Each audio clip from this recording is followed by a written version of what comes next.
요즘에는 정치인들이 연설문을 작성하는 작가들을 고용하는 게 어느 정도 관행일 수 있지만 네, 흔한 일인데. 1940년대 돌이켜보면 당시에 작가 고용이 그렇게 흔치 않았기 때문에 파격적인 또 행보였다고 볼 수 있죠. 그렇구나. 진짜 야망가인 예. 것 같아요.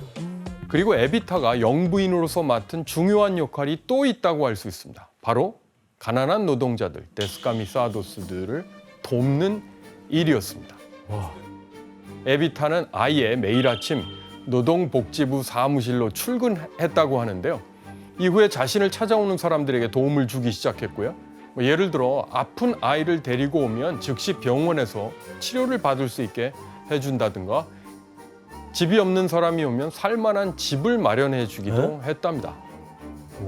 에비타는 정치를 몸담아서 제대로 배운 것은 아니지만 가난한 사람들에 대한 구호 활동을 게을리하지 않았던 것이고 사람들은 에비타가 보여주는 이런 우호적인 태도에 크게 감동했다고 합니다. 그래서 가난한 사람들의 성녀라고 불리는 거군요. 예, 맞습니다. 이렇게 아르헨티나에서 가난한 자들에 대한 구호 활동을 점점 펼쳐나가자 에비타의 명성은 유럽 전체로도 또 확산되게 되는데요. 이런 소식을 들은 한 나라에서 에비타를 초청하게 됩니다.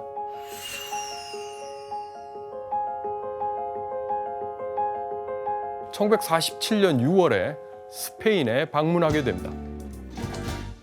에비타가 탄 비행기가 스페인의 수도 마드리드에 도착했을 때 엄청난 인파, 경우에 따라서는 100만 단위를 얘기하기도 하는데요. 에비타를 기다리고 있었다고 합니다. 진짜 인기가 많았나 보다.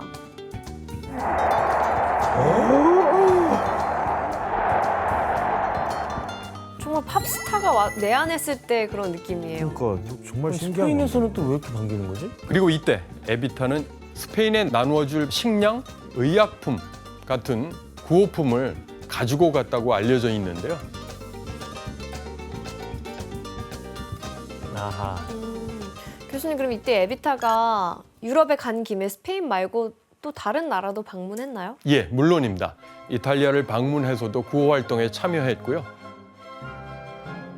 프랑스, 스위스, 포르투갈 등 여러 나라를 방문했는데요.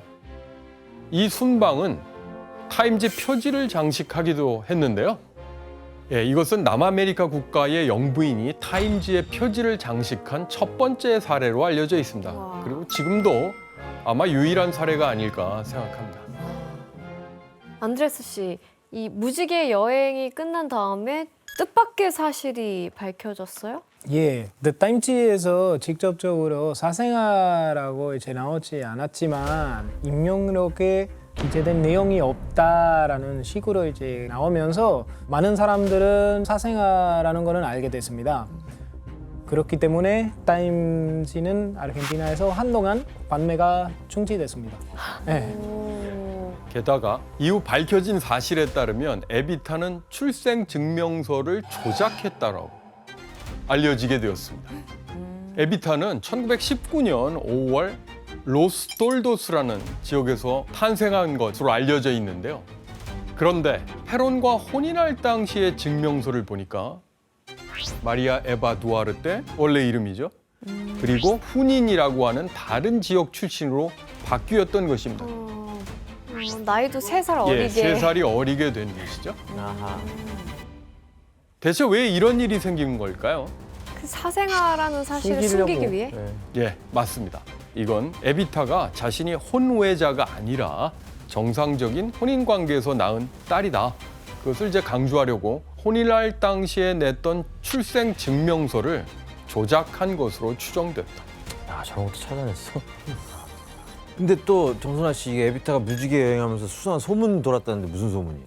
네, 에비타가 이탈리아에서 선박왕인 오나시스를 만났대요. 나중에 제클린 케네디 맞아요. 근데 두 사람이 그의 별장에서 개인적인 시간을 보냈다는 건데요.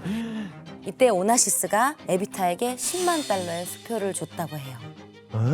그리고 에비타가 오믈렛을 만들어줬나 봐요. 그걸 먹고 내가 지금까지 먹어본 식사 중에 가장 값비싼 음식이었다 이렇게 말했다고 하는 그런 썰이 있어요.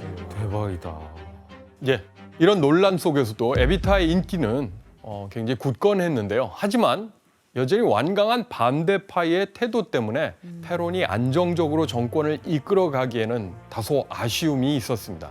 그래서 두 사람은 나름의 해법을 모색하는데 바로 에비타의 이름으로 재단을 만드는 것이었습니다.